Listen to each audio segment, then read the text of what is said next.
بسم الله الرحمن الرحيم. السلام عليكم ورحمة الله وبركاته.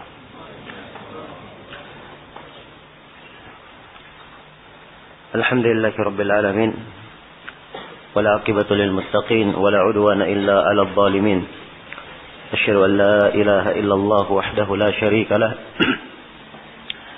شهادة أرجو بها النجاة يوم الدين، وأشهد أن محمدا عبده ورسوله سيد الأنبياء والمرسلين، صلى الله عليه وعلى آله وأصحابه ومن تبعكم بإحسان إلى يوم الدين. أما بعد.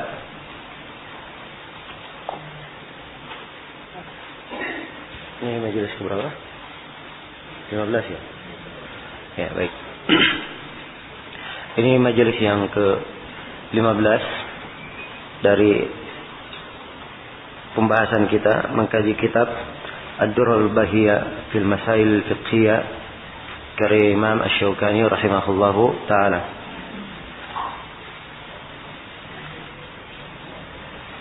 Dan pada hari yang keempat ini kita sudah memasuki Kitabul Hajj.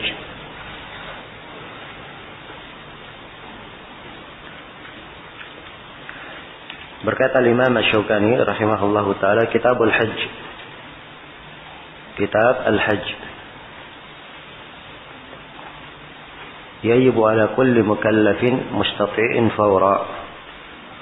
Wajib atas setiap mukallaf mampu sesegera mungkin. Ya. Di sini ada 3 pembahasan. Yang pertama tentang definisi haji. Haji secara bahasa adalah al-qasd. Secara bahasa adalah al-qasd, adalah maksud. Dan secara istilah haji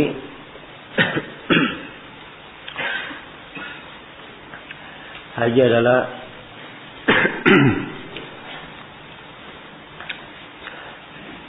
qasdu Makkah ta'abbudan lillahi ta'ala min amalin makhsus. Haji adalah memaksudkan Mekah dalam rangka beribadah kepada Allah Subhanahu wa taala dengan amalan yang khusus. Dengan amalan yang khusus. Ya. Itu definisi haji. Sebab di dalam haji amalan-amalan yang dilakukan adalah terkait dengan perginya seorang yang menunaikan haji ke Mekah dan dia menunaikan manasik haji di Mekah. Ya, itu definisi haji. Dan di sini Asy-Syaukani menjelaskan syarat-syarat haji, syarat-syarat kewajiban haji. Kata beliau, yajibu ala kulli mukallafin mustati'. Wajib atas setiap mukallaf mustati' yang mampu. Maka beliau sebutkan mukallaf dan mustati', kemampuan. Yang kalau dirinci syarat kewajiban haji ada 5. Yang pertama adalah al-Islam, keislaman. Yang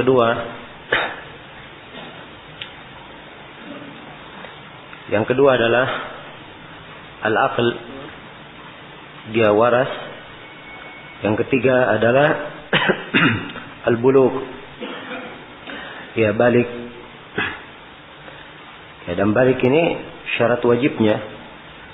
Andai kata ada anak kecil belum balik dihajikan, maka dia mendapat pahala dan ibunya mendapat pahala atau orang tuanya mendapat pahala.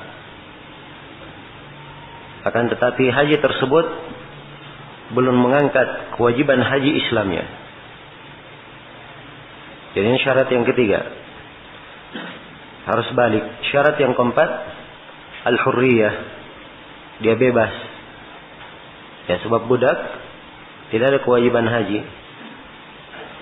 Kemudian syarat yang kelima adalah al-istita'ah, kemampuan. Ini yang dibahasakan, 4 syarat dibahasakan oleh Asy-Syaukani dengan kata mukallaf, dan syarat yang kelima dibahasakan dengan kata mustati'. Mustati' artinya apa? Mampu. Dan kemampuan ini mencakup dua hal. Kemampuan mencakup dua hal. Istita'a fil badan wal istita'a fil mal.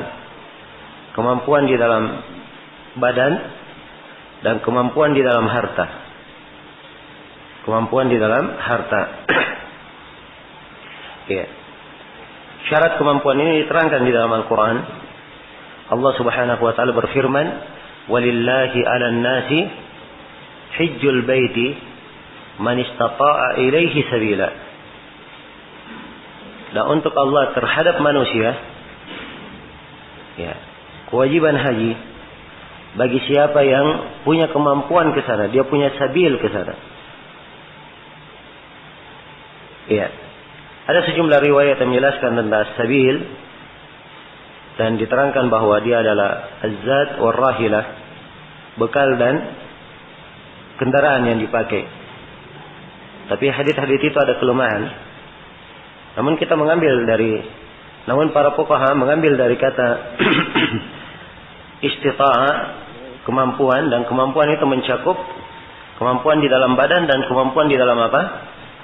Di dalam harta. Jadi kalau dia punya kemampuan dari sisi fisik, dia mampu berjalan, mampu berkendaraan, mampu menunaikan manasik haji, tapi dia tidak punya kemampuan harta yang mendukungnya, maka ia belum terkena kewajiban. Demikian pula sebaliknya, kalau dia punya kemampuan harta, tapi fisiknya tidak mampu, ya, maka ini dia belum diwajibkan. Jelas? Demikian pula perempuan, laki-laki dan perempuan sama di dalam hal ini, tapi perempuan ada tambahan satu syarat lagi untuk kemampuannya.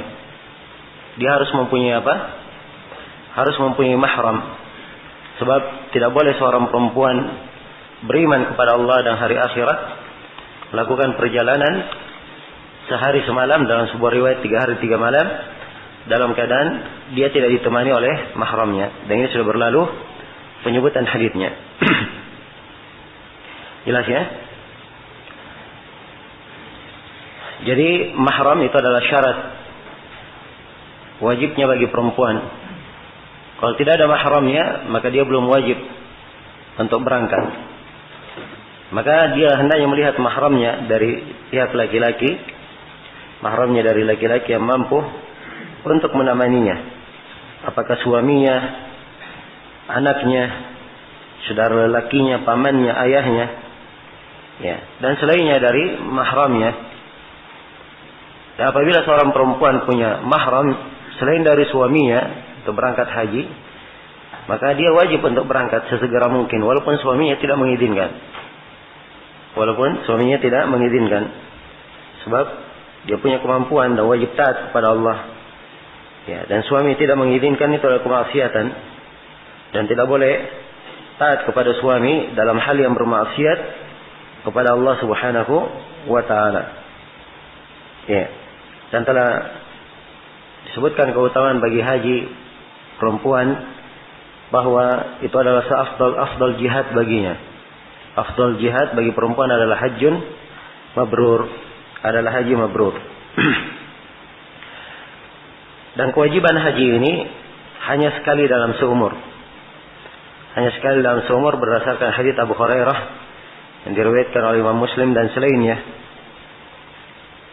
Abu Hurairah berkata, "Khatabana Rasulullah sallallahu alaihi wasallam faqala ya ayuhan nas, qad faradallahu alaikum al-hajj fahujju." Ya. Rasulullah berkhutbah, beliau berkata, "Wahai sekalian manusia, Allah telah mewajibkan atas kalian haji, maka berhajilah kalian." Faqala rajulun, maka seorang lelaki bertanya, "Aqulla amin ya Rasulullah, apakah setiap tahun kita haji?" Fasakat, maka Nabi diam. Hatta qalaha thalathan, sampai orang ini bertanya 3 kali. Faqala Nabi sallallahu alaihi wasallam, "Lau qultu na'am la wajabat wa mastata'tum." Andai kata saya berkata iya, maka akan menjadi wajib lebih dari sekali, dan kalian tidak akan mampu. kalian tidak akan mampu. Jelas ya? Ya. Hadits ini menunjukkan bahwa kewajiban hanya sekali, dan itu asal dalam perintah di dalam pembahasan usul fikih, bahwa asal dalam perintah la yaqtadi at-takrar, tidak menunjukkan makna pengulangan. Iya.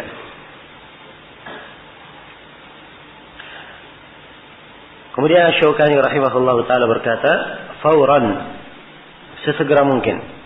Nah, pembahasan ketiga, harus ke ibadah haji dilaksanakan sesegera mungkin? Ya. Jawabannya iya, sebab ibadah haji itu adalah salah satu kewajiban, salah satu rukun dari rukun Islam. Siapa yang punya kemampuan hendaknya sesegera mungkin dia melakukannya. Dan di dalam hadits Ibnu Abbas yang diriwayatkan oleh Imam Ahmad dan selainnya, Rasulullah sallallahu alaihi wasallam telah bersabda, "Ta'ajjalu ila al-hajj." Yani al-fariidhah, fa inna ahadakum la yadri ma yu'radu lah. Kata Nabi sallallahu alaihi wasallam, bersegeralah kalian kepada haji, sebab salah seorang dari kalian la yadri, dia tidak tahu ma yu'radu lah, apa yang tiba-tiba datang menghalanginya. Ya. Apa yang tiba-tiba datang menghalanginya. Kalau kurang ya diceritakan. Hilang kalimat sini tambahan, fa inna ahadakum la yadri ma yu'radu lah. Baik. Dan hadits ini dikuatkan oleh Syekh Al-Albani, dihasankan oleh Syekh Al-Albani dari seluruh jalan-jalannya. Iya. Dan ini sebenarnya akar permasalahannya pembahasan usuliyah. Apakah perintah yaqtadi al-fawriyah atau at-tarahi? Apakah perintah itu bermakna sesegera mungkin, atau dia bermakna boleh tarahi, boleh ada pengunduran? Ya, dan yang benarnya bahwa asalnya dalam perintah itu menunjukkan sesegera mungkin dilakukan. Sebab Rasulullah sallallahu alaihi wasallam bersabda, "Wa ma amartukum bi amrin fa'atu minhu mastata'tum." Apa yang saya perintah kalian dengan perintah, maka lakukanlah dengan sesegera mungkin. Allah Subhanahu wa taala berfirman, "Wasabiqu ila maghfiratin min rabbikum." Dan berlomba-lombalah kalian kepada pengampunan dari Rabb kalian. Di ayat yang lain, "Wasari'u ila maghfiratin min rabbikum." Ya, kalimat musara'ah, musabaqah, ini semuanya menunjukkan kesegeraan. Ya, secepat mungkin. Baik. Jadi ini 3 pembahasan berkaitan dengan masalah haji. Ya, pendahuluan untuk haji. Kemudian fasal, Imam Syaukani di sini menjelaskan ta'yin nau'il hajj, penentuan jenis manasik. Ya, jenis manasik haji. Kata beliau rahimahullahu taala, ada 5 pembahasannya yang kita berikan garis besar di sini. Yang pertama, kewajiban niat haji. Yajibu ta'yinu nau'il haji bin niyah. Ya, kata beliau wajib untuk mentakyin jenis haji dengan niat. Ya. Ini wajib untuk ditakyin. Dalil tentang wajibnya mentakyin adalah hadits innamal a'malu binniyat. Setiap amalan tergantung dengan niatnya, dan juga diterangkan dalam sejumlah riwayat Rasulullah sallallahu alaihi wasallam menerangkan jenis-jenis manasik.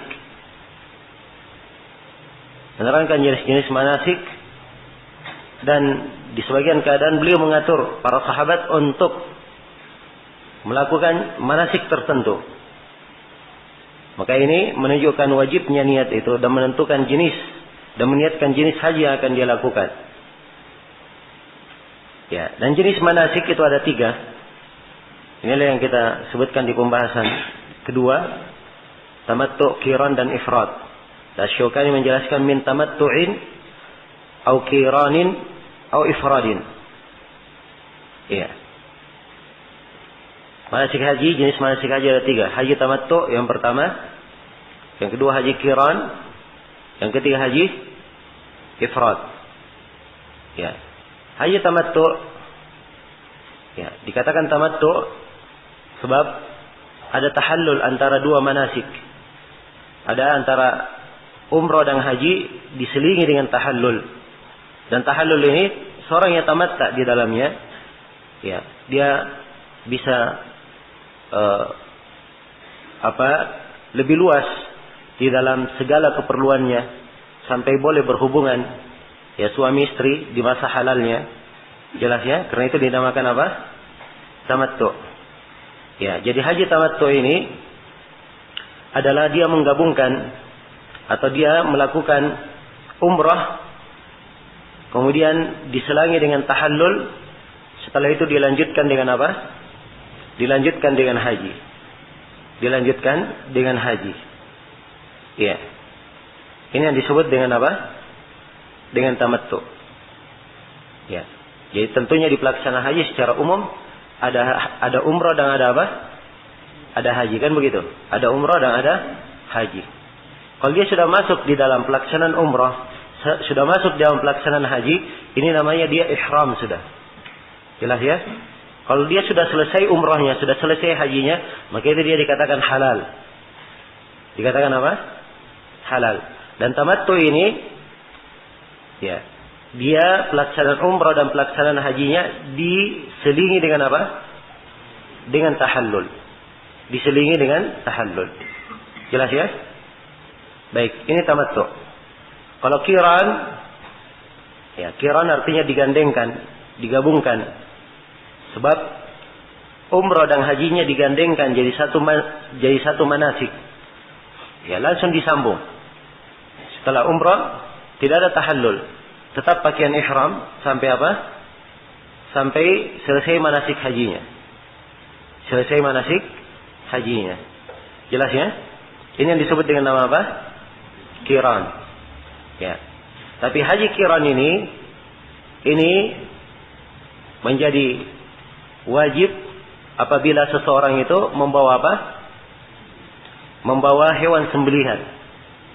Dia membawa hewan sembelihan.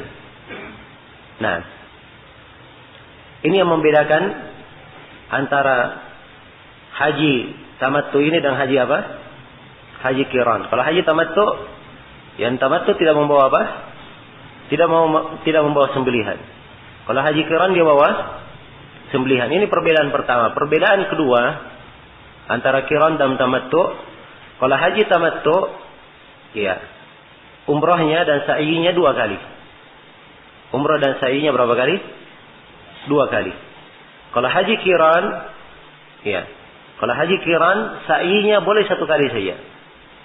Boleh 1 kali. Jadi kalau dia datang ke Mekah umrah, dia sudah tawaf, kemudian sa'i, maka sa'i ini sudah mencukupi sa'inya nanti untuk haji. Sa'inya nanti untuk apa? Haji. Jelas ya? Sebab di haji nanti ada sa'i, ada tawaf ifadah, kemudian setelah itu apa? Sa'i.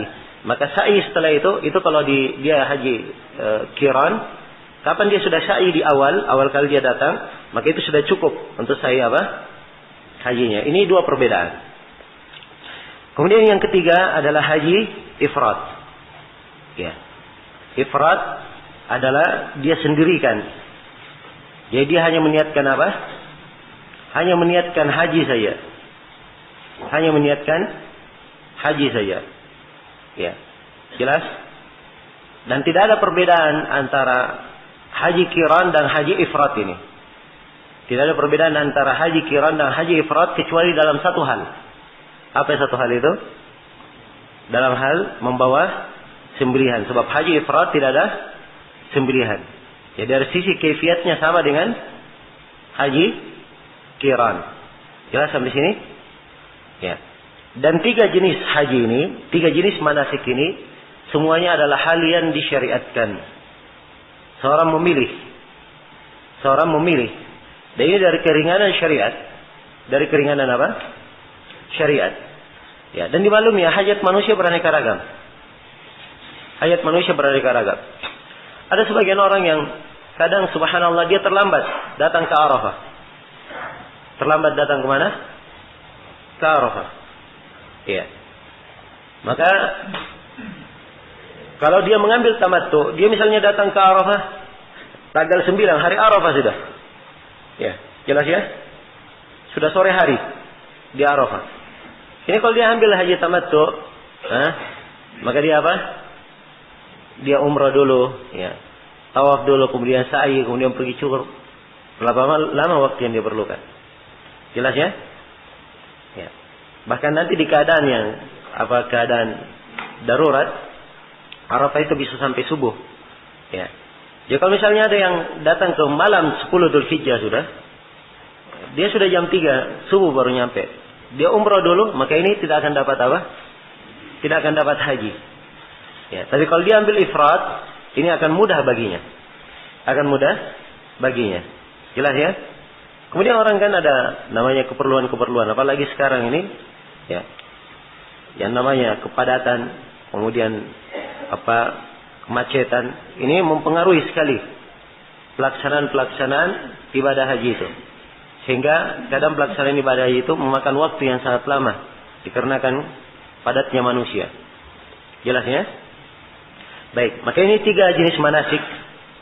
3 jenis manasik semuanya adalah hal yang disyariatkan. Saya ulangi, yang pertama apa? Tamattu. Apa tamattu itu? Dia gabungkan dia lakukan haji ya dengan cara dia umrah dahulu, kemudian tahallul, kemudian apa? Kemudian haji. Ya, tamattu bawa sembelihan atau tidak? Tidak membawa. Yang kedua, qiran. Qiran caranya bagaimana? Dia gabungkan antara haji dan umrah. Ya. Tapi ini catatannya bagi siapa yang membawa sembelihan. Dan kita katakan, ya, sa'inya bagaimana? Ya, boleh 1 kali saja. Kalau dia sudah sa'i sekali, maka itu sudah mencukupi. Ya, berikutnya. Jelas ya, sudah mencukupi yang dia haji. Yang ketiga adalah haji apa? Ifrat. Haji ifrat. Ya, kalau haji ifrat, dia sama dengan haji apa? Qiran. Perbedaannya tidak membawa sembelihan. Ya. Baik, dari 3 jenis haji ini yang mana yang lebih afdal? Ya, Asy-Syaukani menjelaskan wal awwalu afdaluha. Yang pertama itu yang paling afdal. Apa yang pertama tadi? Haji tamattu. Itu yang paling afdal menurut pendapat yang terkuat. Menurut pendapat yang terkuat. Bahkan menurut Ibnu Abbas, ya, dan sejumlah para a'immah, pendapat ini yang dikuatkan oleh Syekh Al-Albani, dikuatkan pula oleh Syekh Muqbil dan selainnya. Ibnu Al-Qayyim kelihatannya mendukung sekali pendapat ini di Zadul Ma'ad. Ya. Mereka berpendapat bahwa siapa yang tidak membawa sembelihan, maka wajib dia tamattu. Wajib dia apa? Wajib dia tamattu. Ya. Ini bukan mengatakan paling afdalnya lagi tamattu, tapi mengatakan apa? Wajibnya tamattu bagi siapa yang tidak membawa sembelihan. Ya. Jelas ya? Dan mereka punya dalil-dalil dalam hal ini. Ya, sebenarnya dalil-dalil itu sangat kuat sekali kalau kita perhatikan. Tapi subhanallah, ya, ada satu perkara yang menjadikan kita berat untuk mengatakan wajibnya. Di mana Abu Bakar, Umar, Utsman bin Affan, mereka semuanya hajinya haji ifrat. Haji qiran. Jelas ya? Haji qiran sepanjang mereka hidup. Ya, dan demikian pula sejumlah sahabat yang lainnya. Andai kata itu wajib, maka akan dipahami oleh para sahabat apa? Wajibnya. Maka ini dari hal yang menjadikan berat untuk mengatakan wajib. Ya, sebaiknya kita katakan saja bahwa tamattu hukumnya adalah apa? Yang paling afdal. Dia tidak sampai ke tingkatan wajib untuk dipilih bagi siapa yang tidak membawa sembelihan. Jelas ya? Selesai berkaitan dengan tamattu. Berikutnya kata penulis rahimahullah, wa yakunul ihramu minal mawaqitil ma'rufah.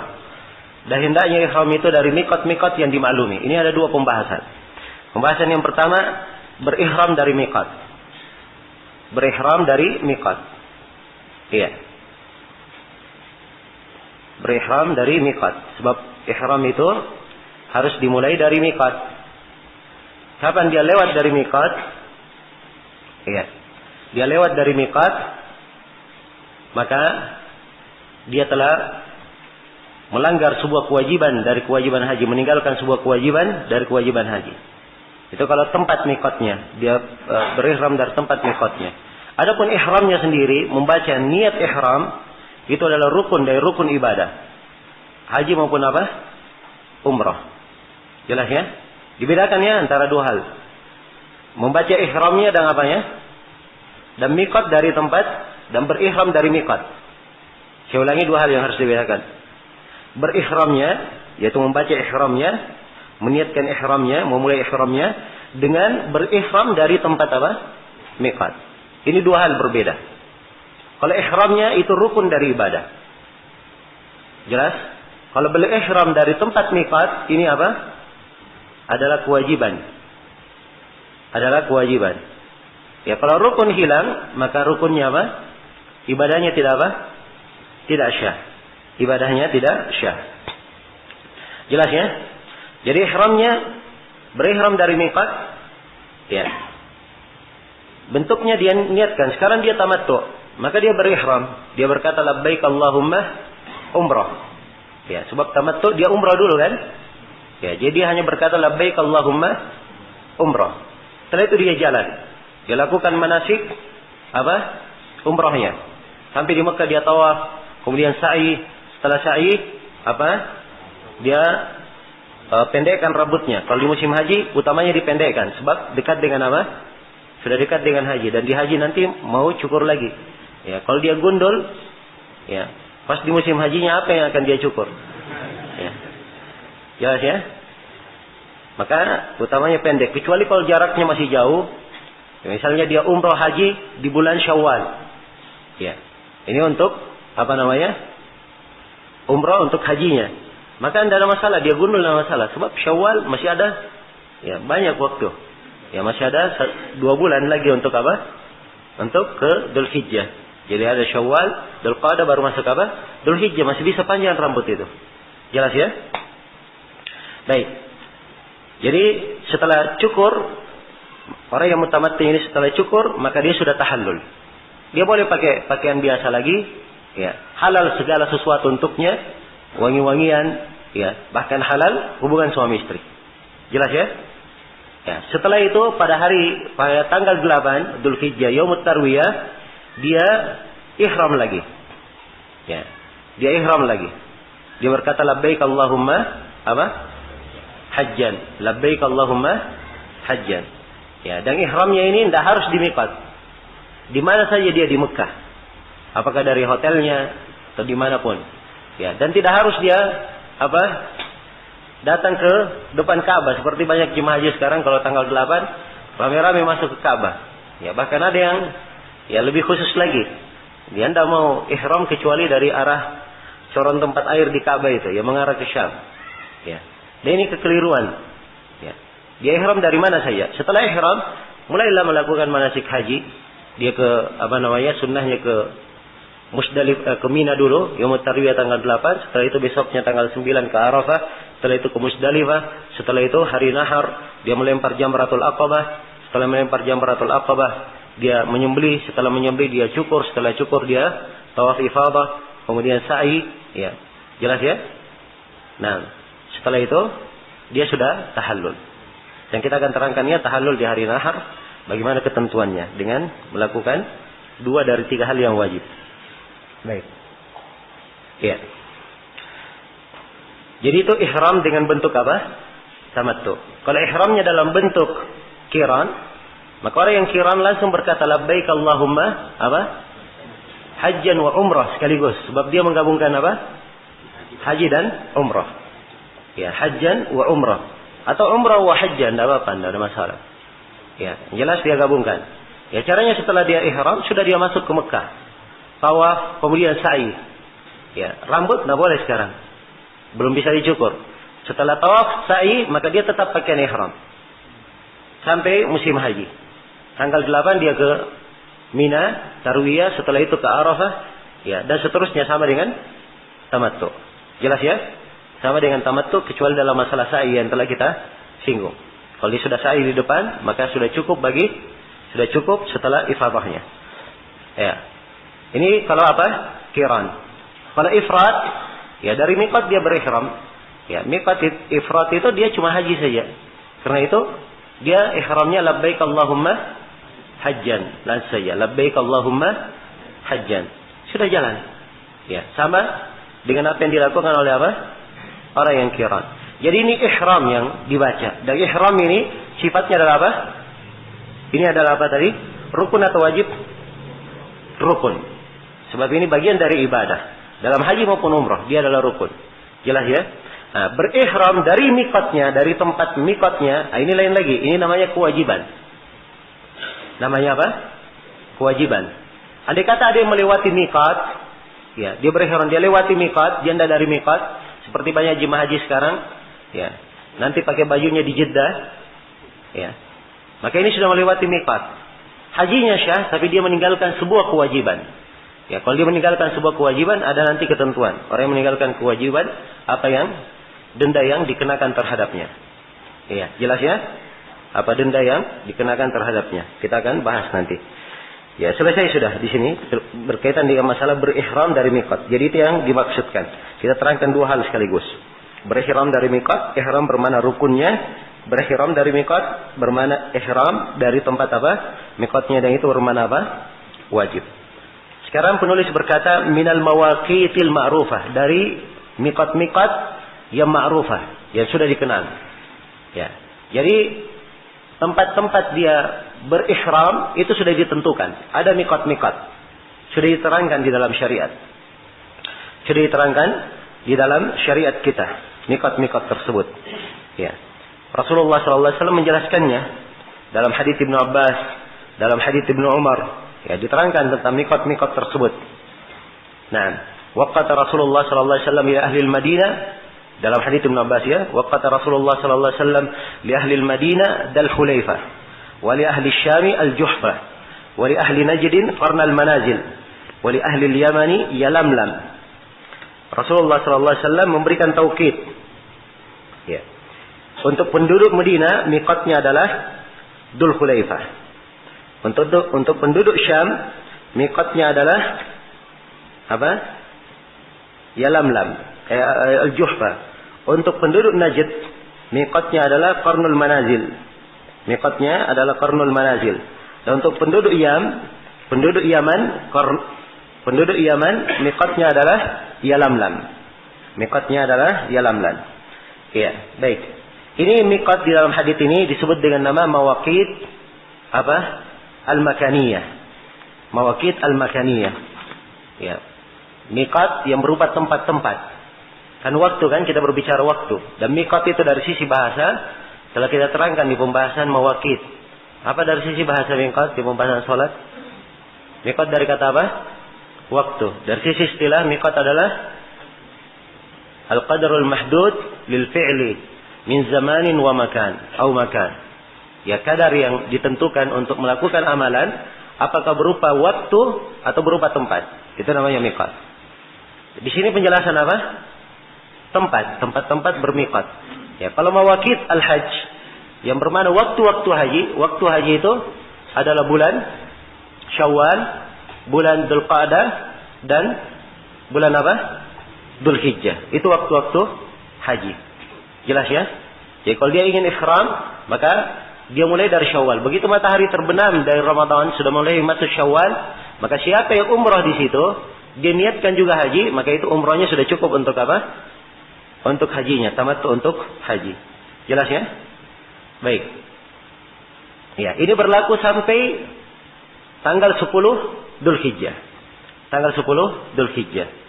Ya, ini mawaqit al-hajj namanya, dari sisi zamannya. Kalau tempatnya ini yang diterangkan di hadits ini, ya, kalau penduduk Madinah miqatnya di mana? Dzul Khulaifah. Penduduk Syam al-Juhfa. Penduduk Najd Qarnul Manazil. Penduduk Yaman Yalamlam. Kata Nabi, "Hunna lahunna wa liman ata alaihinna min ghairi ahlihinna liman kana yuridul hajj wal umrah." Ya. Kata Nabi sallallahu alaihi wasallam, miqat ini hunna, miqat ini lahunna, bagi penduduk negeri itu. Wa liman ata alaihinna, dan bagi penduduk negeri yang datang melewati negeri tersebut. Min ghairi ahlihinna, walaupun bukan penduduknya. Dari orang yang hendak haji maupun apa? Umrah. Ya, jelas ya? Ini 4 mikot diterangkan di sini.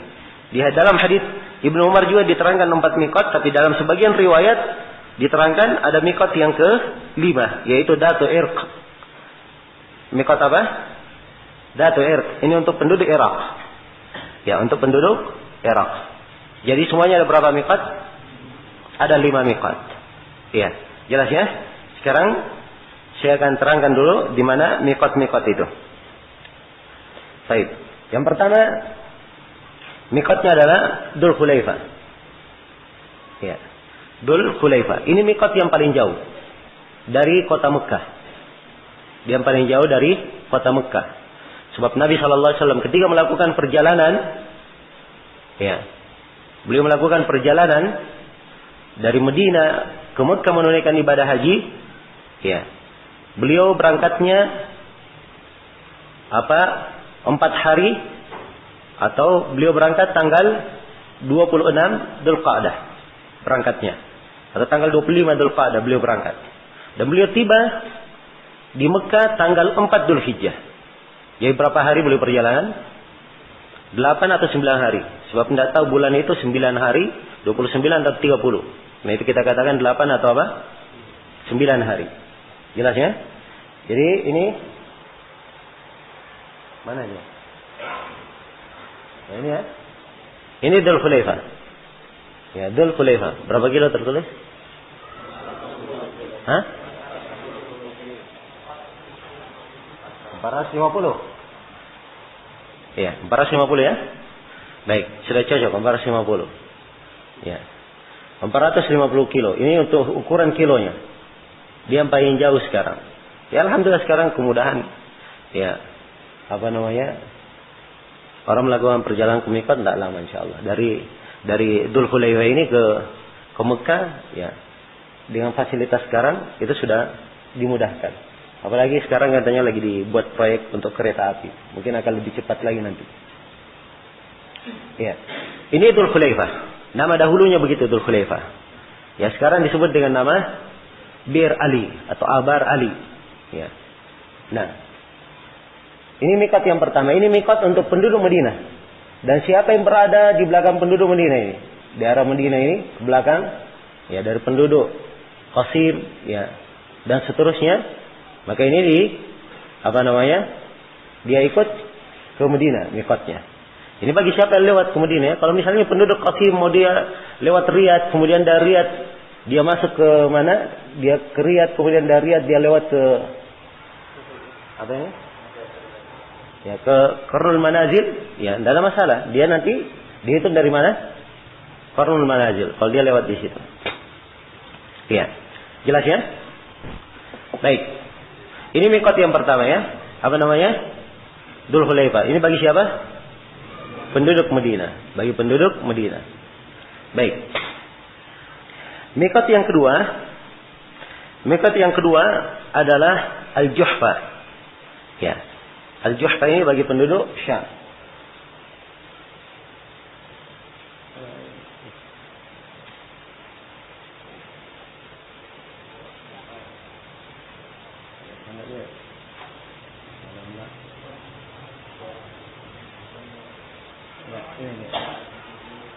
Baik, ini Al-Juhfa.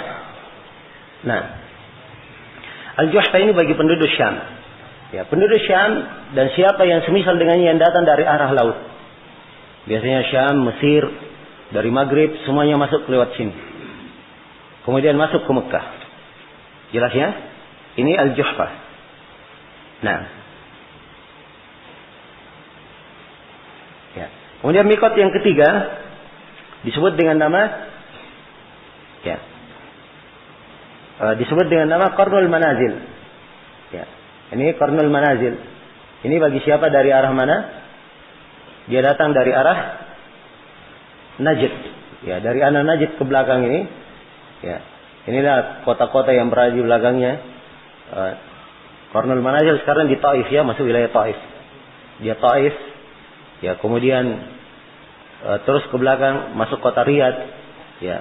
Kalau ke belakang lagi dia masuk ke Dammam dan negeri-negeri yang berada di sekitar situ, dari Bahrain, kemudian Imarat, semuanya masuk dari arah apa?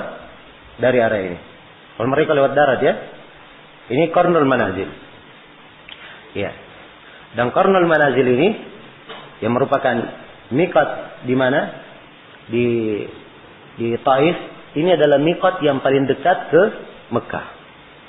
Dia miqat sudah yang paling dekat ke mana? Ke Mekah. Jaraknya berapa? Hah? 84 kilo. 94. Nggak banyak sekali. Ini berapa ya? Nah, salah ya. Iya. Kalau nggak salah 75 kilo. Qarnul Manazil. Baik. Ini apa ini? Berapa kilo ini? 187.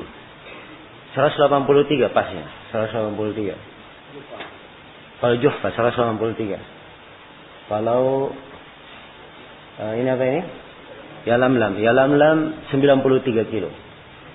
Kalau ini? Hah? Apa ini? Datu Irq 94. Berapa ini? Hah? Iya, 94. 84 atau 94 itu? Hah? 94 ya? Jadi yang paling dekatnya ini Qarnul Manazil. Dia cuma 75 kilo. Iya. Cuma 75 kilo. Jelas ya?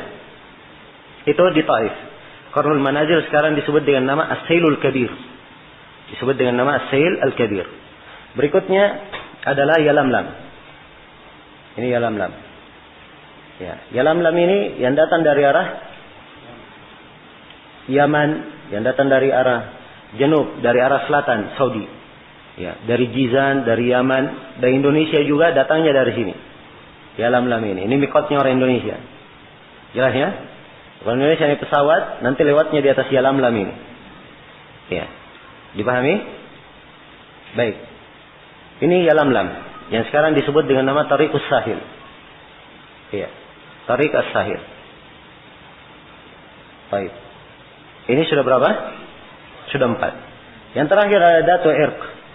Datu Irq ini disebutkan bukan dari hadits Nabi, tapi Umar menetapkannya di situ dan telah dibangun di atasnya tidak ada yang menyelisih beliau dalam hal ini. Ya. Dan ini insyaallah taala juga dihitung sebagai miqat. Itulah Datu Irq. Nah, jadi ini mawaqit. Jadi siapa yang ingin melakukan ibadah haji harus melewati apa? Miqat-miqat ini. Ini kewajiban. Ya. Dia dari miqat ini melakukan ihram. Nabi berkata, "Hunna lahunna." Miqat-miqat ini bagi penduduk negeri itu. Waliman ata alaihinna min ghairi ahlinna. Dari penduduk yang bukan dari sini, ini lewat miqat. Mereka lewat miqat semuanya ihram dari mana? Dari sini. Kalau dia pakai pesawat, nanti begitu sudah mendekati, maka mereka baca apa? Baca ihram. Ya. Tidak harus dari miqat sini ya. Yang penting sejajar dari miqat. Lihat ya sejajarnya. Paham ya? Ting sejajar melewatinya. Ya. Jadi kalau misalnya dia mau ini juga, dia lewat di ini, dia masuk ke miqat, biasanya musim haji miqat itu ramai. Sebab setiap miqat biasanya pemerintah sudah bangunkan di situ masjid. Bahkan semua miqat yang saya pernah ke sini, ke Yalamlam, pernah Qarnul Manazil, pernah juga ke Dzul Hulaifah. Semuanya ada masjidnya. Ya, WC-WC-nya lengkap semuanya. Siapa yang mau mandi di situ, siapa yang bahkan perlengkapan haji pun semuanya lengkap. Iya. Yang tidak bawa kain ihram lupa ada kain ihram. Sendal jepit pun ada dijual di situ. Bagi siapa yang tidak punya sendal jepit. Jelas ya? Ini tempat-tempat al-mawaqit ini semuanya sudah dimudahkan. Jadi kalau misalnya miqatnya ramai karena banyak orang di dalam, maka boleh kita dari luar sejajar dengan miqat dan ihram dari situ. Tidak harus masuk di dalam miqatnya. Tidak harus masuk di dalam apa? Miqatnya. Jelas ya? Jadi siapa yang datang dari miqat itu menggiri ahlihinna. Liman kana yuridul hajj wal umrah. Bagi siapa yang ingin haji atau apa? Umrah. Kalau dia tidak ingin haji, tidak ingin umrah, dia ada keperluan misalnya ke Mekah. Ya, keperluannya dagang. Atau menjenguk saudaranya, menjenguk kawannya. Ya. Jelas ya? Atau ziarah misalnya, kunjungan ya kepada sebagian syekh misalnya. Dia tidak ingin haji, tidak ingin umrah. Maka itu tidak ada masalah. Silakan saja masuk. Tapi bagi siapa yang ingin haji dan umrah, maka wajib untuk berhenti di miqat. Kemudian ihram dari apa? dari miqat. Jelas sampai sini? Baik. Kata beliau, kemudian kelanjutan, faman kana dunahunna famahalluhu min ahlihi. Ya, wa kadzalika ahlu Makkah yahilluna minha. Ya, sekarang pembahasan berikutnya, siapa yang rumah tinggalnya di belakang miqat. Ya, sekarang di sini ya, Dzul Khulaifah. 45 kilo. Dia tinggalnya di sini. Setelahnya. Ya, jaraknya dari kota Mekah misalnya dia tinggal di wilayah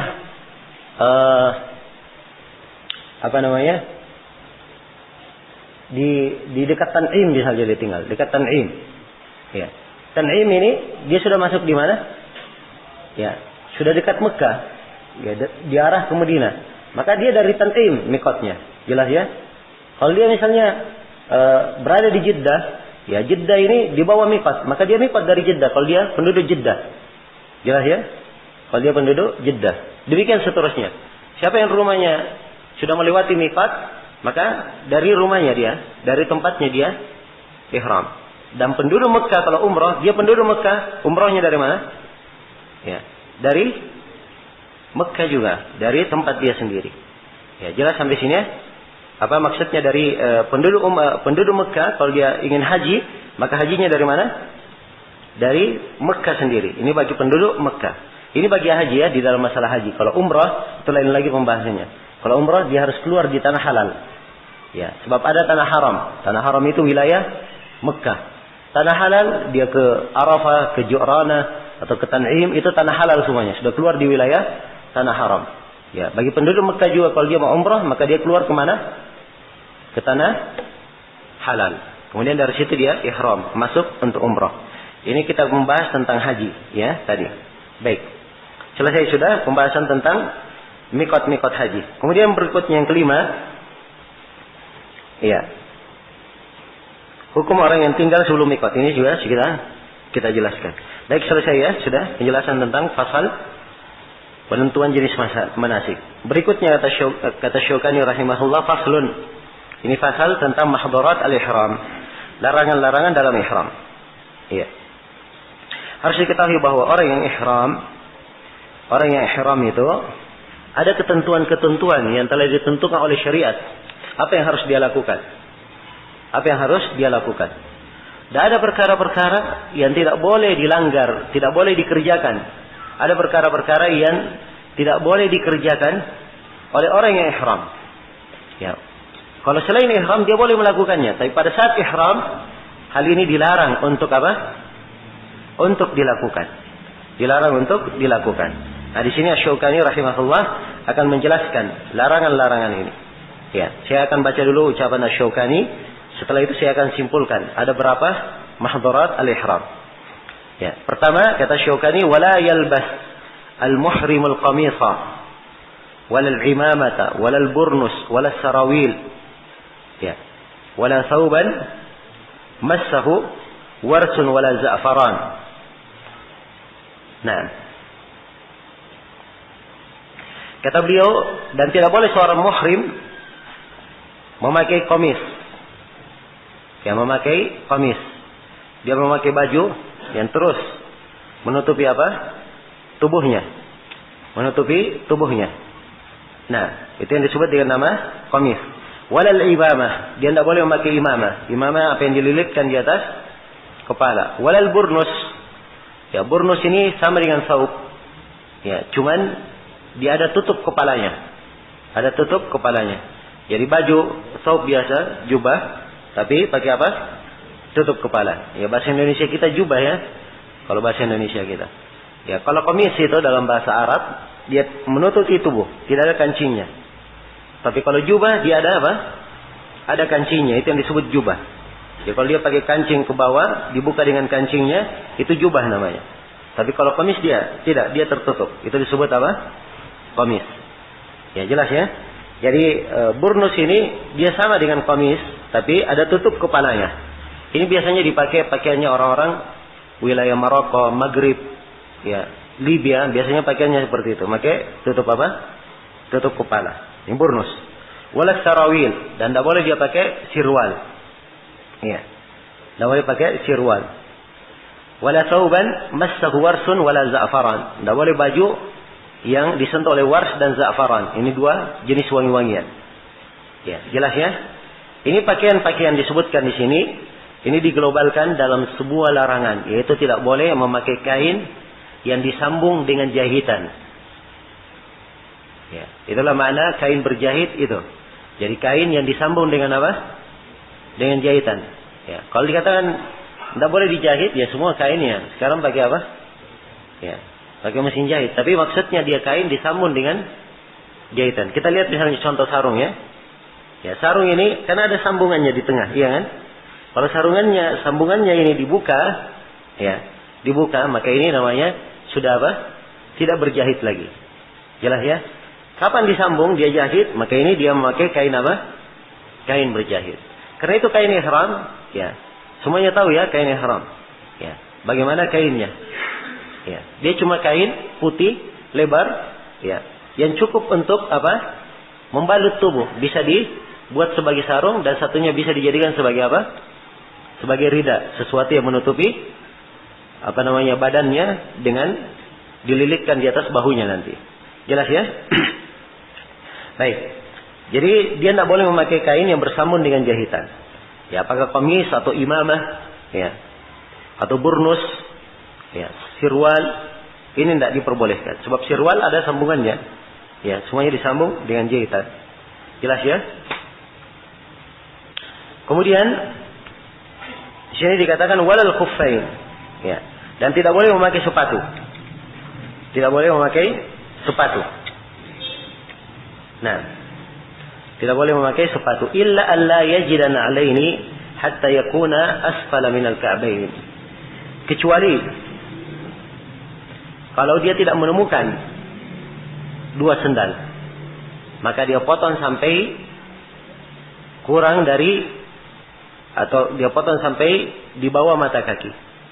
Dipotong sampai di bawah mata kaki. Nah, ini dalilnya adalah hadits Ibnu Umar radhiyallahu taala anhuma. Ya, Nabi sallallahu alaihi wasallam ditanya, "Ma yalbas al-muhrim?" Apa yang dipakai oleh orang yang ihram? Ya, pertanyaannya, apa yang dipakai oleh orang yang ihram? Maka Nabi menjawab apa? La yalbas al-muhrim al-qamis. Seorang muhrim jangan pakai qamis, jangan pakai imamah, jangan pakai burnus, jangan pakai sarawil, jangan pakai thawb yang disentuh oleh wars dan za'faran, jangan pakai dua sepatu. Jadi beliau menjawabnya dengan menyebutkan apa? Yang dilarang. Sebab kalau ditanya boleh pakai ini, maka banyak sekali jawabannya. Boleh ini, boleh ini, boleh itu, kan begitu. Ya. Sedangkan yang dibolehkan lebih banyak daripada apa? Yang dilarang. Karena itu dijawab saja apa yang dilarang, selainnya berarti apa? Dibolehkan. Ya, ini menunjukkan bahwa seorang yang menjawab pertanyaan tidak harus dia jawab sesuai dengan konteks pertanyaan apa yang diminta oleh penanya. Tapi dia memberikan jawaban yang sudah mencukupi apa yang dia tanyakan. Ya, dan ini dari fikih ya, dari fikih. Ya, di dalam memberikan jawaban. Ya, jelas ya. Karena itu seorang mufti di dalam etikanya memberi fatwa, itu dia melihat keadaan orang. Dia melihat keadaan orang, bagaimana keadaannya. Ya, bagaimana dia datangnya dan seterusnya. Ya, ada indikasi-indikasi yang dari situ dia bisa membuka jawaban-jawaban. Jelas ya? Dan ini ada pembahasannya. Ya, di dalam babul ifta ada pembahasannya tentang etika memberi fatwa, dan juga ada pembahasannya di babul qada. Ya, sebab memberikan hukum juga itu tidak harus hukum itu sesuai dengan nas-nas. Kadang seorang qari dia memberikan hukum sesuai dengan qarina, indikasi yang dia lihat. Tapi indikasi yang jelas, dan ini ada aturan-aturannya. Ada aturan-aturannya di dalam fikih al-qada, dan juga di dalam fikih as-siyasah syar'iyyah. Ya. Baik. Jadi selesai ya, itu hadis dari Rasulullah. Ya, Nabi tidak boleh pakai khuffain illa alla yajida na'lain, kecuali kalau dia tidak mendapatkan na'lain. Falyaqta'huma, hendaknya dia potong sampai di bawah Ya, di bawah mata kaki. Nah, jadi ini pelanggaran ihram yang pertama diterangkan di sini, tidak boleh memakai pakaian yang apa? Pakaian yang berjahit. Baik, kemudian yang berikutnya, dan sudah kita bahas ya tentang memakai sepatu. Ya, berikutnya kata Syaukani rahimahullah, wala tan'aqibul mar'ah, wala tantaqibul mar'ah, wala talbas al-qaffazaini, wa ma massahu al-warsu waz-za'faran. Dan seorang perempuan tidak boleh yang memakai penutup wajah. Tidak boleh dia memakai penutup wajah. Dan tidak boleh dia memakai kos tangan, al-qaffazain, kos tangan. Wa ma massahu al-wars waz-za'faran, dan pakaian yang disentuh oleh wars dan za'faran. Ini tidak boleh bagi seorang perempuan. Nah, menutup wajahnya dia pakai niqab yang tetap menutup wajah, itu tidak diperbolehkan. Tidak diperbolehkan. Jelas ya? Ini bagi perempuan. Ya, dan bagi laki-laki tidak boleh menutup kepalanya. Bagi laki-laki, kepala itu tidak boleh ditutup. Ya, karena itu dikatakan tidak boleh pakai apa? Pakai imamah. Sebab ini kaitannya dengan apa? Menutup kepala. Ya. Dan juga di dalam hadits Ibnu Abbas tentang orang yang mati di ihramnya itu diinjak oleh kendaraannya, kata Nabi sallallahu alaihi wasallam, "Wala tukhammiru ra'sahu." Ya, jangan kalian tutup kepalanya ketika akan dikafani. Ya, ini menunjukkan bahwa kenapa tidak ditutup kepalanya? Fa innahu yub'atsu yaumal qiyamati mulabbiyan. Sebab dia pada hari kiamat akan dibangkitkan dalam keadaan bertalbiyah. Ya, ini menunjukkan bahwa orang yang bertalbiyah tidak boleh ditutup apa? Kepalanya. Jelas ya? Tidak boleh menutup kepala. Baik. Menutup wajah selesai. Maka kos tangan juga tidak boleh. Adapun menutup wajah bagi perempuan, dia ini tutup wajah yang melekat di mana? Di wajahnya atau di kepalanya. Itu tidak diperbolehkan. Tapi kalau misalnya dia lewat berlalu di depan laki-laki yang bukan mahramnya, boleh dia tutup mukanya. Ya, dia tutup mukanya dengan kain yang bukan kain khusus untuk untuk menutup muka. Seperti misalnya dia pakai cadar tidak boleh, sebab dia adalah khusus untuk muka. Kalau dia pakai abaya yang langsung bercampur dengan dengan cadar, ini tidak boleh. Ya, biasanya di Saudi itu pakaian yang dianggap cocok disebut dengan nama tarha. Disebut dengan nama apa? Tarha. Ya, orang di Indonesia itulah jilbab yang diikat-ikat, yang pakai jilbab itu disebut apa? Tarha. Biasanya ya kan lilitannya panjang. Maka begitu diperlukan, kadang dia turunkan untuk menutup wajahnya. Jadi dia diturunkan, bukan tutup khusus tapi diturunkan untuk menutup wajah. Atau boleh diambil kalau kain jilbabnya panjang, diambil dari jilbabnya dia tutup mukanya kalau ada orang yang asing di sekitarnya. Jelas sampai sini? Baik, ini berkaitan dengan masalah menutup wajah. Iya. Jelas ya? Dan tambih Nabi di sini bahwa perempuan jangan menutup wajah. Ini menunjukkan bahwa asalnya perempuan itu menutup wajahnya. Dan ini dari dalil yang dipakai oleh kebanyakan ulama tentang wajibnya menutup wajah bagi perempuan. Tentang wajibnya menutup wajah bagi perempuan. Itu pun di dalam haji kita katakan tadi, kalau misalnya ada yang bukan mahramnya, maka nas-nas umum tentang wajibnya menutup wajah itu masih mencakupnya. Ya, dan yang dilarang di sini hanyalah memakai niqab, sesuatu yang tetap di atas wajah. Baik. Kemudian kata beliau, wala yatatayyabu ibtida'an, dan jangan dia memakai tatayyub ibtida'an. Ya. Tidak boleh dia memakai wangi-wangian dari awal. Dia tidak boleh dia memakai wangi-wangian dengan memulai. Ya, maksudnya begini, kalau dalam keadaan ihram, dia ihram, sudah muhrim dia pakai wangi-wangian. Ini adalah hal yang hal yang tidak diperbolehkan. Hal yang tidak diperbolehkan. Yang diperbolehkan bagi dia adalah dia memakai wangi-wangian ketika akan akan ihram. Ya, ketika akan ihram boleh memakai wangi-wangian. Ya. Dan Aisyah radhiyallahu taala anha dalam hadis riwayat Muslim mengisahkan bahwa beliau menuangkan wangi-wangian di atas kepala Rasulullah sallallahu alaihi wasallam. Dan begitu sudah jalan, Aisyah masih melihat putihnya. Ya, masih melihat bekasnya. Jelas ya? Maka menuangkan minyak wangi di atas orang yang ihram di kepalanya atau di bagian dari tubuhnya yang tidak kena kain ihram itu tidak apa-apa.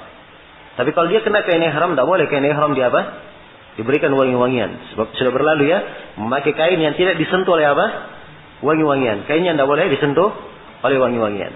Jelas ya? Tapi kalau dia pakai wangi-wangian di kepalanya, ya, kemudian jalan wangi-wangian ini masih tercium baunya setelah ihram, itu tidak ada masalah. Sebab memang dia pakai sebelum apa? Sebelum ihram. Jelas ya? Tapi kalau setelah ihram dia pakai wangi-wangian, ini dia telah melanggar sebuah ketentuan, sebuah larangan dari larangan pada saat ihram. Ya, dari larangan pada saat ihram, tidak boleh seseorang itu memakai wangi-wangian. Baik. Dan di antara dalil tidak boleh memakai wangi-wangian bagi orang yang ihram, itu adalah tentang kisah ya orang yang meninggal di musim haji itu yang saya sebutkan tadi. Ya, disebutkan juga di dalam sebagian riwayatnya bahwa Nabi sallallahu alaihi wasallam bersabda, "Wala tumissuhu bitibin." Jangan kalian sentuh dia dengan wangi-wangian. Ini menunjukkan bahwa orang yang bertalbiyah tidak memakai apa? Tidak memakai wangi-wangian. Ya, sisa di sini satu permasalahan. Hajar Aswad itu dikasih wangi-wangian di situ oleh sebagian orang. Sebagian juhal, ya, dia beli wangi-wangian, kadang mahal sekali harganya. Ya, dia sengaja datang ke Hajar Aswad, dia tumpah di Hajar Aswad. Ya, wangi-wangian tersebut. Nah, andai kata misalnya dia mencium Hajar Aswad atau dia pegang, ya dia tidak tahu ada wangi-wangian, ternyata ada orang yang menuangnya, ya, tangannya kena wangi-wangian, ini bagaimana hukumnya? Ya, maka kalau terkena, ya dia lap saja wangi-wangian itu di mana? Di kelambu Ka'bah, lap saja di situ. Dia berusaha untuk membersihkan tangannya. Ya, jangan dia lap di mana? Ya, di pakaian ihramnya. Ya. Ini dia bikin kesalahan lain kalau dia lap di pakaian ihram. Apalagi kalau dia lap di punyanya orang. Ya. Jelas ya? Baik. Sisa itu kalau dia tidak tahu tadi. Bagaimana kalau dia tahu di situ ada wangi-wangian? Begitu dia mau cium Hajar Aswadnya, loh, terlihat ada wangi-wangian di sini. Ini pas dia ihram. Dia cium Hajar Aswad atau tidak? Atau dia berisyarat saja? Ya, sebagaimana akan dirinci nanti. Nah, ini dua pendapat di kalangan ulama kita. Ya, dulu Syekhuna Syekh Mukbil yang kita dengar dari fatwa beliau, ya, beliau berkata, ya, kata beliau, zahir dia tetap sentuh saja, dia cium. Dan dosanya ditanggung oleh orang yang menuang minyak wangi di situ. Ya. Nah, namun kebanyakan guru kita di Saudi, mereka memfatwakan bahwa ini larangan. Menyentuh wangi-wangian adalah apa? Larangan. Mencium Hajar Aswad hukumnya apa? Hukumnya sunnah. Dan al-hadir muqaddam ala apa? Al-mubih. Karena itu ditinggalkan saja. Sebab larangan lebih harus dijaga daripada melakukan perintah. Nah, jelas ya?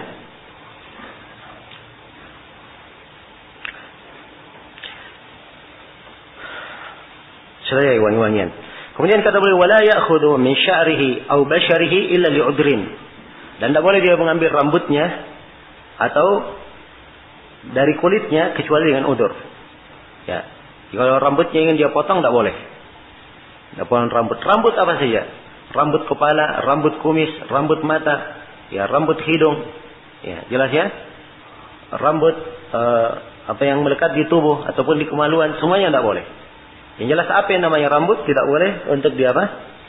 Untuk dipotong pada saat ihram. Dan ini masuk di dalam keumuman firman Allah Subhanahu wa taala, "Wala tahliku ru'usakum hatta yablughal hadyu mahillah." Jangan kalian memotong rambut-rambut kalian sampai al-hadyu tiba ke tempatnya. Nah, jelas ya? Baik.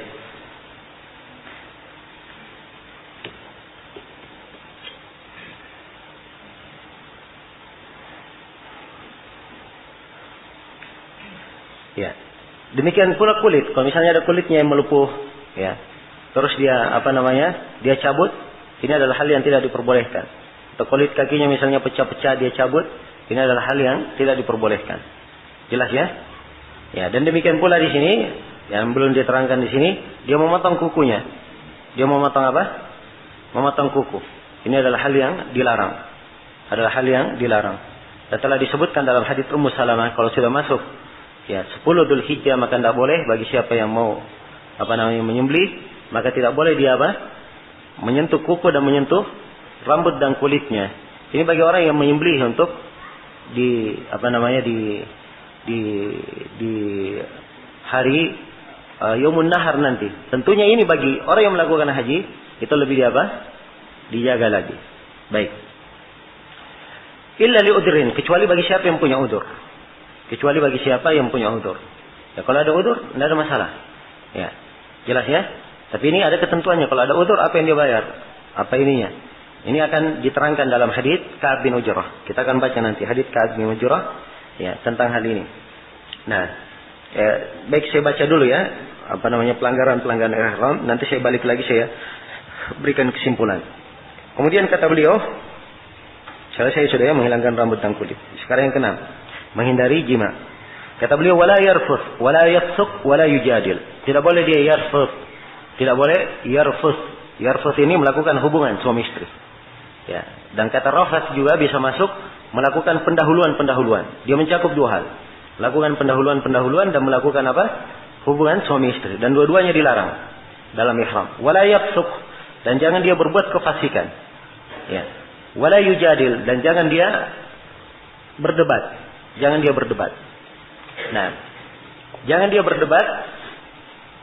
Tidak boleh berdebat kalau apa? Perdebatannya yang tidak ada apa?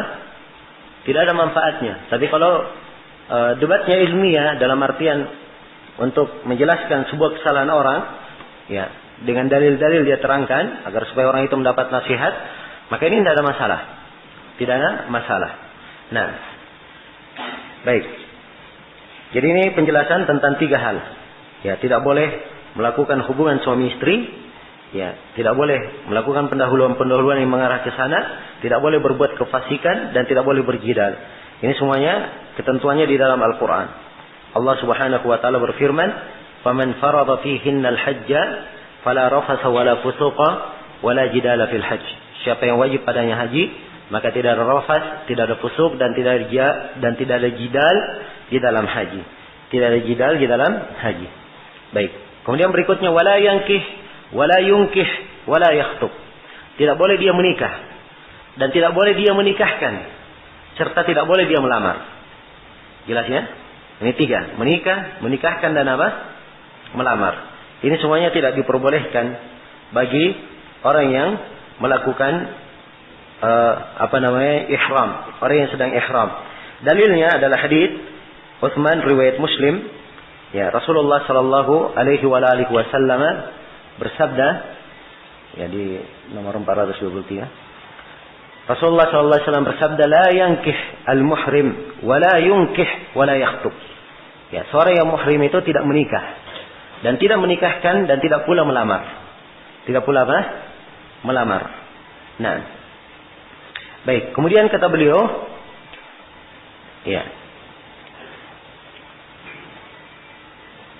Kemudian kata beliau, dan di sini tentang menikahkan ini ada sebagian yang mengatakan boleh, dia berdalilkan dengan sebuah hadits, ya, tapi sebenarnya tidak ada kandungan pendalilan di situ. Ya, dan insyaallah di kesempatan lain kita terangkan. Kemudian berikutnya kata beliau, wala yaqtul faidan, dan tidak boleh membunuh faid. Ya, tidak boleh yang membunuh hewan buruan. Ya, ini dari larangan di dalam ihram, ya, membunuh hewan buruan.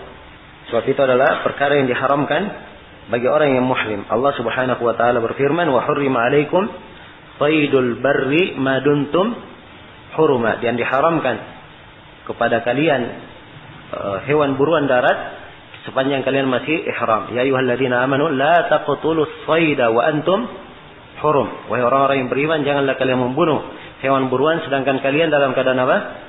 Dalam keadaan ihram. Maka tidak boleh membunuhnya. Ya. Kata penulis, wa man qatalahu fa alaihi jazaa'un mithlu ma qatala minan na'am yahkumu bihi dawa adlin minkum. Ya, yahkumu bihi dawa adlin minkum. Siapa yang membunuhnya, maka dia membayar jaza. Jaza artinya membayar gantinya. Ya, membayar gantinya mithla ma qatala minan na'am. Semisal, perhatikan bahasanya, semisal dengan apa yang dia bunuh dari na'am tersebut, dari hewan-hewan tersebut. Yahkumu bihi dawa adlin minkum. Yang hukumnya, ketentuannya itu ditetapkan oleh dua orang yang adil di antara kalian. Ya, ditetapkan oleh dua orang yang adil di antara kalian. Ya, ini semuanya bersumber dari Al-Qur'an, ya. Allah Subhanahu wa taala berfirman, ya, Al-Maidah ayat 59 ayatnya. Ya ayyuhalladzina amanu la taqtulus sayda wa antum hurum. Wahai orang-orang yang beriman, jangan kalian membunuh as-sayd dalam keadaan kalian apa? Ihram. Wa man qatalahu minkum muta'ammidan, siapa yang membunuh di antara kalian dengan sengaja. Jadi perhatikan, membunuhnya dengan apa? Sengaja. Kalau dia tidak sengaja, lain lagi masalahnya. Ya. Kalau dia membunuh dengan sengaja, fajazaa'un mithlu ma qatala minan na'am. Maka dia harus membayarnya. Apa yang dia bunuh itu sama dengan apa? Dengan na'am. Ya. Yahkumu bihi dawa adilin minkum. Ya. Yang diberikan hukum oleh dua orang yang adil di antara kalian. Dua orang yang adil adalah dua ulama yang yang adil. Misalnya ada hewan buruan di Mekah, dia bunuh. Dia lihat rusa misalnya, dia bunuh. Ya, maka rusa ini diganti dengan apa? Ya, maka ini harus diukur oleh dawa adilin minkum. Ya, dan yang paling bagusnya diambil dari dawa adilin minkum adalah hukumnya para sahabat. Hukumnya para sahabat. Ya, dan dinukil asar-asar dari para sahabat, mereka menjelaskan kalau misalnya ada yang membunuh merpati, maka dia menyembelih kambing. Kalau dia membunuh ini, maka dia menyembelih sapi. Kalau dia membunuh ini, maka dia menyembelih ini. Apa yang datang dari para sahabat itu asalnya yang dia apa? Dipegang. Mereka yang paling adil dalam memberikan apa? Memberikan hukum. Ya, kalau tidak ada maka dilihat. Ya, ulama ada orang yang khibrah, yang punya keahlian dalam hewan buruan yang berada di Mekah itu yang dia bunuh. Jelas sampai sini? Baik. Kemudian kata beliau, "Wala ya'kulu ma fadahu ghairuhu illa idza kana as-sa'idu halalan wa lam yasidhu li ajlihi." Atau wa lam yasidhu li ajlihi. Tidak boleh dia makan hewan buruan yang diburu oleh orang lain. Ya. Jadi misalnya sekarang dia tidak memburu. Dia tidak membunuh hewan buruan. Tapi ada orang lain, dia tidak ihram. Ya. Dia memburu hewan, dapat hewannya. Ya. Maka kata penulis tidak boleh dia makan. Kecuali dengan dua syarat. Ada dua syarat. Syarat yang pertama, hewan buruan itu ya adalah hewan yang apa? Hewan yang halal. Jelas ya? Yang pertama. Nah, ini kata as-said di situ. As-said fa'il bermana maf'ul. Fa'il bermana apa? Maf'ul. Supaya jangan ada yang salah mengertikan. Ya. Jelas ya? Hewan buruannya adalah halal. Itu syarat yang pertama. Syarat yang keduanya, orang yang memburu ini, saya ulang ya. In kana as-saidu halalan. Yang pertama as-said adalah orang yang halal. Maksudnya orang yang memburunya. As-said bermana fa'il ya. Orang yang memburunya dia adalah orang yang halal, bukan orang yang apa? Orang yang muhrim. Ya, jadi misalnya ada sekelompok orang ihram. Ya, ada sekelompok orang lain, ada seorang lelaki ini dia pakaian biasa, tidak ihram. Ya. Dia memburu buruan, dapat rusa dia. Misalnya dapat rusa. Jelas ya? Dia sekarang halal. Maka tidak ada masalah karena dia apa? Halal. Sisa syarat yang kedua. Ya. Orang yang memburu ini tidak memburu, dia peruntukkan untuk siapa? Untuk orang yang muhrim. Jadi kalau dia buru, dia peruntukkan untuk orang yang muhrim, tidak boleh dia apa? Tidak boleh dimakan. Tidak boleh dimakan. Ya. Jadi ini rincian-rincian ada di dalam sejumlah hadis. Yang pertama dulu, saya akan terangkan hadis-hadis dari Nabi tidak bolehnya memakan hewan buruan bagi orang yang muhrim. Ya. Di antaranya hadis As-Sa'ab bin Jassama, riwayat Imam Muslim. Ya, dan juga ada dalam hadits Ibnu Abbas, ya, dan selainnya. Ya, jelas ya? Nabi sallallahu alaihi wasallam didatangkan kepada beliau hewan buruan, himar wahsy waktu itu, keledai liar kena buruan. Maka Nabi sallallahu alaihi wasallam ya berkata, "Inna lam narudduhu alayka illa anna hurum."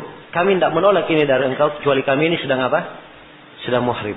Jadi kalau dia ihram tidak boleh diambil. Tapi rincian yang disebut oleh penulis, misalnya yang memburu itu adalah orang yang halal, dan orang yang memburu itu dia buru untuk dirinya sendiri, bukan untuk ihram. Ya. Maka itu tidak ada masalah. Ya. Setelah misalnya ada pemburu, dia buru, setelah dia dapat dia makan ada lebihnya. Ada orang ihram lewat. Ya. Dia kasih makanan itu, boleh atau tidak? Jawabannya boleh. Jelas ya? Ini ada kisahnya dalam hadits Abu Qatadah, riwayat Bukhari dan Muslim. Ya. Jelas ya? Jadi kata Abu Qatadah, suatu hari saya duduk ya bersama sejumlah lelaki dari para sahabat Rasulullah di sebuah rumah di jalan Mekah ya. Dan Rasulullah di depan kami. Mereka para sahabat ini sedang ihram. Ya, adapun saya tidak ihram, kata Abu Qatadah. Saya tidak ihram. Jadi Abu Qatadah dalam keadaan apa? Halal. Ya. Maka begitu sampai ke Hudaybiyah, mereka melihat ada apa? Ya, ada keledai liar. Ya, keledai liar. Kalau keledai kota nggak boleh dimakan. Tapi ini keledai apa? Liar. Ya. Nah, dan kata Abu Qatadah, waktu itu saya sedang sibuk memperbaiki sendalku. Ya. Nah, dan mereka tidak memberitahu saya tentang hal itu. Ya. Mereka tidak memberitahu. Dan mereka sendiri pengen kalau saya sendiri yang melihatnya, tidak beritahu. Maka saya pun menoleh dan saya melihat ternyata memang ada. Saya ambil kudaku, saya berdiri ke kudaku, ya, lalu saya naik ke atasnya. Ya, kata Abu Qatadah, saya lupa cambuk dan tombakku. Ya, perhatikan ya. Maka saya berkata kepada para sahabat yang ihram itu, ya, tolong ambilkan cambuk dan tombak saya. Kata sahabat yang ihram, wallahi la nu'inuka alaihi. Demi Allah kami tidak akan membantu kamu. Ya, jadi mereka nggak ada yang terlibat. Jangankan lewat saja himarnya, mereka tidak ada yang beritahu kepada Abu Qatadah ada himar, nunjuk saja tidak ada. Semuanya diam. Ya. Begitu Abu Qatadah minta bantuan, tidak ada yang membantu. Ya. Maka Abu Qatadah berkata, faqadibtu, saya pun marah. Ya, saya turun, saya ambil, kemudian saya naik lagi, ya, saya kejar himarnya, saya berhasil merobek himar tersebut dan saya bawa. Himar itu dalam keadaan sudah apa? Sudah mati. Ya. Apa yang terjadi? Ya. Mereka pun ikut makan. Ya. Darinya. Mereka ikut makan. Ya, subhanallah. Kemudian setelah itu para sahabat ragu, ya. Ragu tentang hal ini. Dan mereka dalam keadaan ihram.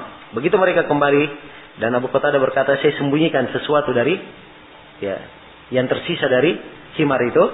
Ya. Maka mereka pun mendatangi Rasulullah SAW bertanya. Maka Rasulullah bertanya, hal ma'akum minhu syai'? Apakah kalian masih punya sesuatu darinya? Nah, maka Qatadah berkata, na'am, iya. Maka diberikanlah lengan dari himar itu. Nabi pun memakannya dan beliau dalam keadaan apa? Dalam keadaan ihram. Nah, di sini ada satu riwayat di dalam Sahih Muslim, hal asyara ilaihi insan au amarahu bi syai'? Ya. Nabi bertanya kepada sahabat itu, apakah di antara kalian ada yang menunjuk untuknya? Dia menunjuk itu ada himar, atau ada di antara kalian yang memerintah dia? Kata sahabat, tidak ada. Kata Nabi, kalau begitu silahkan kalian makan.